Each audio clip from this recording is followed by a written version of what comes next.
That's my name. What? Who are you and how did I get into your car? Did you kidnap me? Kidnap ke? Tokunbo quickly rushes to the back of his car to silence the little girl before she draws any more attention, especially from that nosy auntie over there. So, did he really kidnap her? That's a tricky one because it's kind of a yes and also sort of a no. Let me break it down for you comprehensively. See, Tokunbo is a badass driver. I'm talking Formula 1 level driving. I'm not even kidding. So much so that he caught the eye of a very dangerous man named Gaza, who hired him to smuggle in second-hand vehicles across the border. The pay was sweet, but the danger?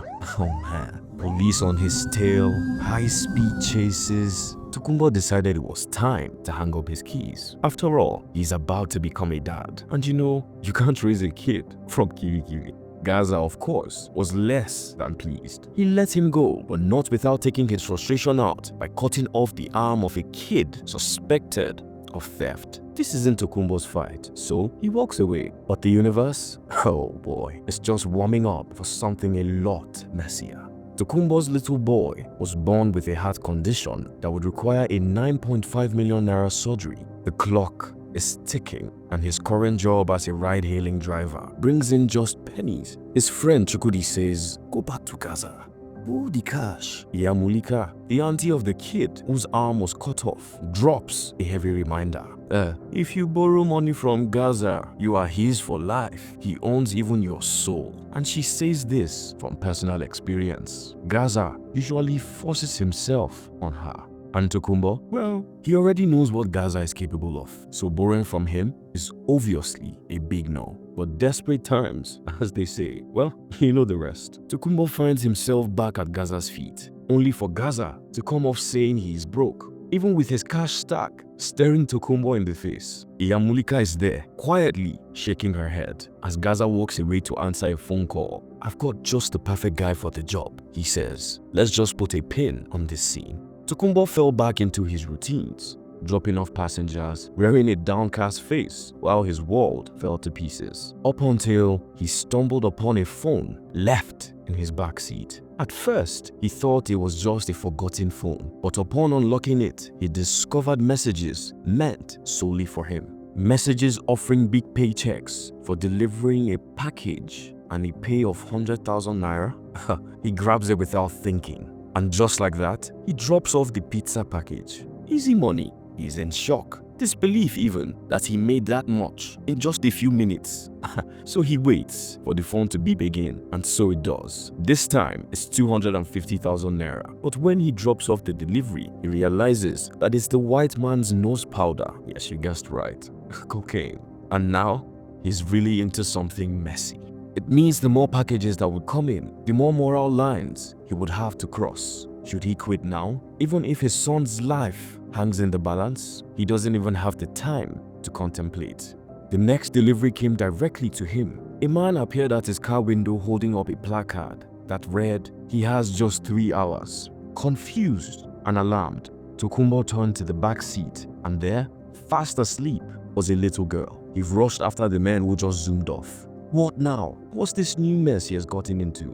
He needed answers, but at the same time, his scared wife needed to know what he was doing to save their son, as she had witnessed another mother lose hers. Guys, let's take a quick intermission. This is your chance to hit that like button, and if you're new here, make sure you subscribe and turn on notifications, because that way, you'll be the first to know every time we drop another high-quality recap. We really appreciate your support. Now, let's get back into it. Tokunbo's back is against the wall, and there he is, sitting in his car with his sleeping little girl, and a syringe that's adding a whole new confusion to the mess. He's stressed, wondering, who be this speaking? What's really going on? His new phone, it's useless. It can't make a single call. So instead, Tokunbo drops a text to whoever is at the other end, and within minutes, the phone rings. The voice on the other side is distorted. A man who seems to know everything, down to Tokunbo's exact location, thanks to a tracker hidden in the back tire of his car. This man starts blackmailing him with photos from his delivery runs, a portfolio ranging from weed to, of course, the happy powder. So, what difference will smuggling a kid to the border make? The man inquires. All for your son. Oh, And just to heighten the temptation, he made it even more dramatic, doubling the payout from 10 to 30 million naira. The silence from TOKUNBO speaks volumes. He got him. He then drops a chilling instruction. The syringe contains a sedative that lasts for 1 hour. He's supposed to keep the little girl down, and the clock is already ticking. The next dose is due in 25 minutes. And now TOKUNBO finds himself spiraling, wondering, who's this little girl anyway? Oh, we're all about to find out. She's none other than Nike, the daughter of the new CBN governor, Folashade, a strong woman on a mission to clean up the financial mess in the country with a policy that would strengthen the naira. Did you really think there wouldn't be opposition? Oh please, the powerful stakeholders aren't smiling. They even threatened her, but Folashade stood firm, determined to make her policy announcement at 7 p.m. And just by coincidence, her daughter gets snatched.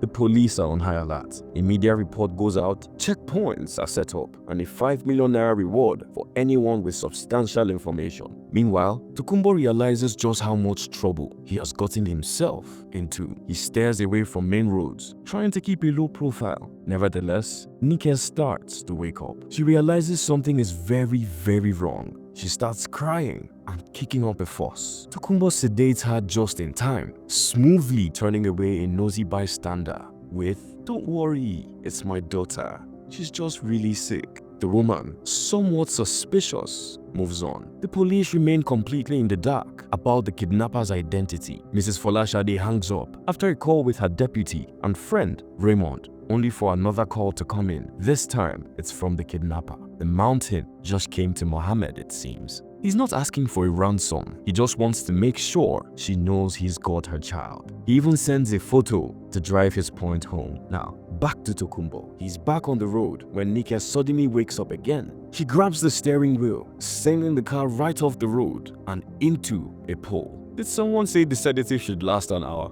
Obviously, someone forgot to make a dose for a strong-willed kid. He chases after her, wrestling her back, making sure she's safely sedated. This time, for real. But now, his car is a mess. Undrivable, in fact. He then calls Chukudi, his friend, for help. Chukudi drops his bowl of assorted soup and curry. He shows up like a friend indeed and hands over his own car. He didn't make anything of the girl TOKUNBO had with him and instead warned TOKUNBO to handle his car with care. The kidnapper, meanwhile, realizes something has gone off course. TOKUNBO was going the wrong way. TOKUNBO lets him know he's made a car change. Little does TOKUNBO know the kidnapper is already keeping a close eye, not just on him, but on his wife and son at the hospital.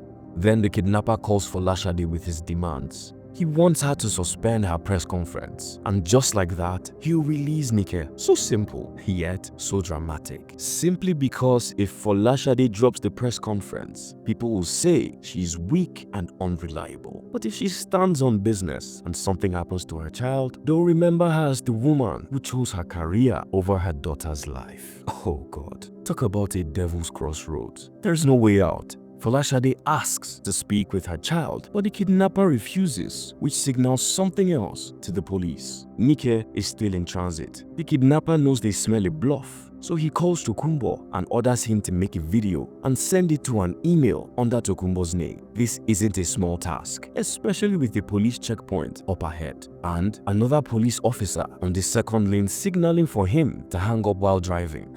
The pressure is mounting. That's when the kidnapper drops the bombshell. He's gotten his hands on TOKUNBO's wife and child. As the police let TOKUNBO through, he finds a spot to park, and just then, Nike wakes up. TOKUNBO promises not to sedate her again if she plays along and lets him film her. So, Nike agrees, reluctantly and after much begging. And now, Folashade finds herself backed into a corner. She lets her frustration boil over on the police, wondering how they still hadn't gotten a lead on her child. Clearly, she was still in transit. Meanwhile, due to the lack of proper hospital care, TOKUNBO's child tragically passes away. All this happens while a text drops. The kidnapper has an inside man within the station who tipped him that the police have a lead on TOKUNBO.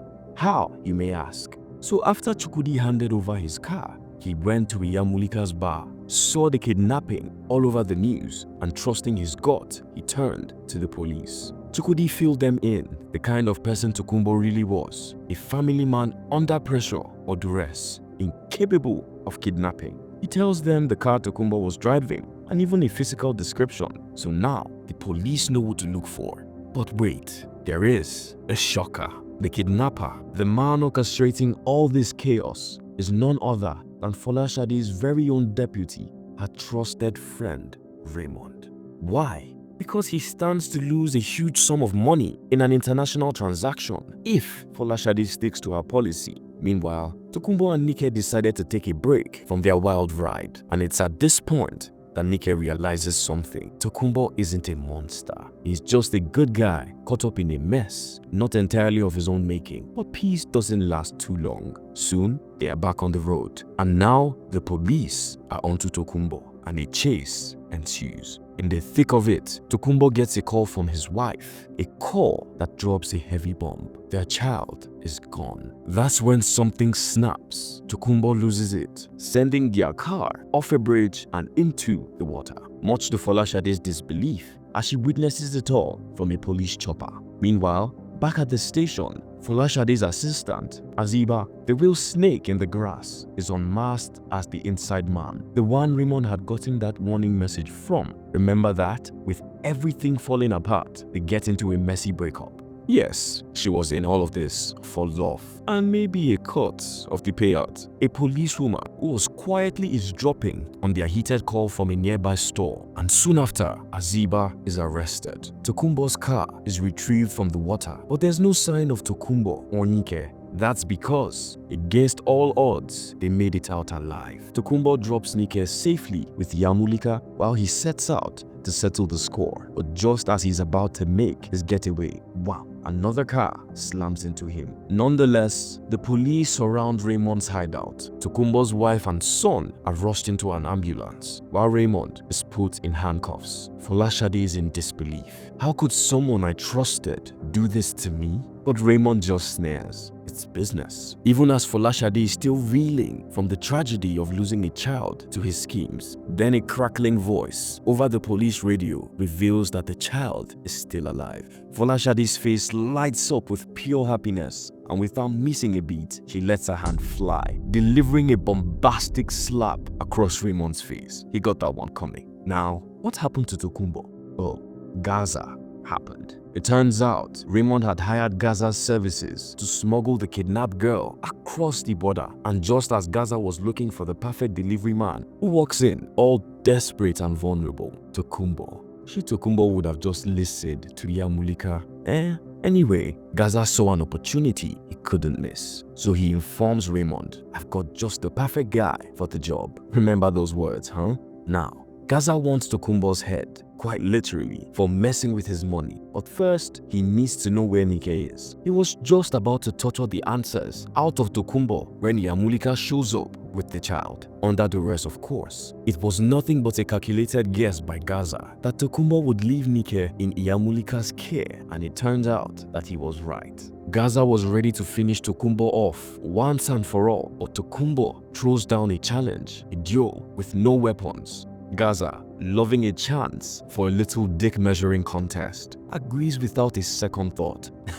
His men cheer him on as he lands heavy bone crunching blows. It honestly doesn't even look like a fair fight. TOKUNBO's taking a beating, but his tenacity, his pure will to hang on, and his relentless need to avenge his son keeps him alive. Gaza stayed on top, and it really looked like he was going to win this showdown. He taunts TOKUNBO, rubbing it in that he's not man enough, that his weakness is what cost his son's life. But all that trash talking, let's just say it ignited something deep within TOKUNBO. With a rush of rage, he charges forward and locks Gaza in a chokehold. Gaza struggles, gasping for air, but TOKUNBO just can't bring himself to be a killer, so he lets him go. That's when Yamulika steps up, a woman with more balls than him, and puts a bullet in Gaza's back. Gaza drops to the ground, lifeless. The police arrive just in time, and Nike is reunited with her family safely. And guess who shows up for TOKUNBO? Chukwudi. But in classic Chukwudi fashion, he forgets his place and moves in for a hug with Nike. Some time later, Nike and her mother are putting their lives back together. And guess what? Tokunbo is now Nike's personal driver, or bodyguard, after Folashade secured his release from prison following Nike's passionate plea of his innocence. And with that, we have come to the end of the movie Tokunbo, directed by Ramsey Nouah and currently showing on Netflix. That's a wrap for today's video. Let us know if you plan to watch this wild ride, and feel free to share your thoughts in the comments. Like, subscribe, and until next time on Worthy of Recap.